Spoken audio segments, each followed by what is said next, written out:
Twongeye kubaha ikaze bakunzi ba umuhumuza, by'umwihariko tugiye kubagezaho incamake z'ibiganiro umukuru w'igihugu yagiranye n'abaturage muri BK Arena mu karere ka Kicukiro. Ibihumbi by'abaturage bo muri Kigali bikaba byakiriye nyakubahwa Perezida Paul Kagame muri BK Arena.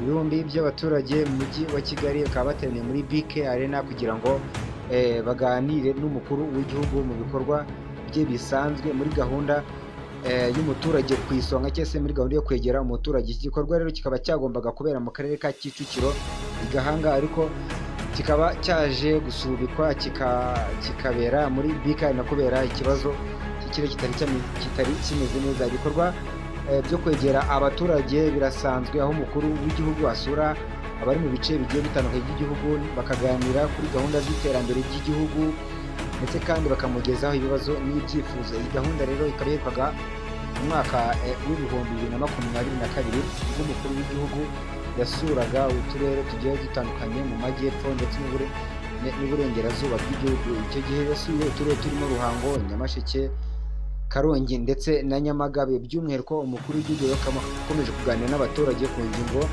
zigiye zitandukanye, aho yagarutse ku kibazo cy'Ububiligi, avuga ko Ububiligi ari agahugu gatoya kakoronije u Rwanda kakagerageza gucamo u Rwanda ibice cyangwa se kakagerageza gucamo u Rwanda igice gito kugira ngo u Rwanda rungane n'Ububiligi, ndetse kandi n'uburyo Ububiligi bukomeje kugenda bushishikariza ibindi bihugu gufatira u Rwanda ibihano, nyamara ibyo bihugu bitazi neza impamvu cyangwa se bitazi impamvu birimo birafatira u Rwanda ibihano. Ndetse kandi Paul Kagame akaba yagarutse ku kibazo cya Jenerali Gakwerere, uyu nguyu wafashwe ejo bundi, akaba yaraje mu Rwanda azanye igisirikare cya M23 mu Rwanda.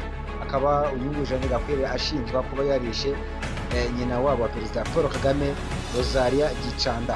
By'umwihariko ni ibiganiro byinshi Paul Kagame yagiye agarukaho aganiriza abaturage, abwira abaturage ko bagomba gufata iya mbere bakizamura iterambere cyangwa se bakikorera ibikorwa byabateza imbere batitaye cyangwa se batagize ubwoba ku bihano birimo birakomeza gufatirwa igihugu cy'u Rwanda. Aho yagarutse ababwira ko ibihano ntawe byishe, ati niba hari umuturage bwakeye yapfuye kubera ibihano byafatiwe u Rwanda. By'umwihariko rero iki kiganiro Perezida Paul Kagame yakomeje kugirana n'abaturage, hari abasitari benshi bagiye bakitabira barimo Butera Knowless wasusurikije imbaga, ndetse na King James nawe akaba yasusurikije imbaga. By'umwihariko rero iyi gahunda ikaba ari gahunda isanzwe y'umukuru w'igihugu kwegera abaturage bakamugezaho ibibazo ndetse kandi bakanaganira ku ngingo zigiye zitandukanye.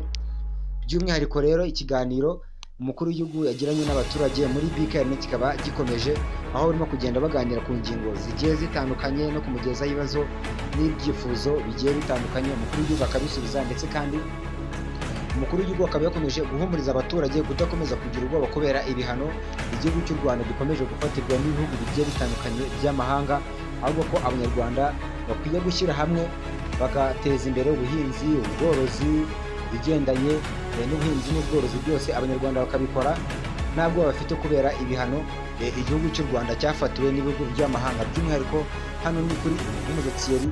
Niba utarakora subscribe, ni ukora subscribe, like, share ndetse na comment kugira ngo ujye ukurikirana ibiganiro bitambuka kuri Umuhumuza Thierry, kugira ngo nawe ujye ubigiramo uruhare mu gukora subscribe. By'umwihariko ibiganiro birambuye ni mu minota mikeya iri imbere, twagira ngo tubateguze ko tugiye kubagezaho ikiganiro kidasanzwe umukuru w'igihugu akomeje kugirana n'abaturage mu karere ka Kicukiro muri BK Arena. Ibindi biganiro ni akagaruka mu kanya, ibindi tukabibagezaho. Murakoze cyane.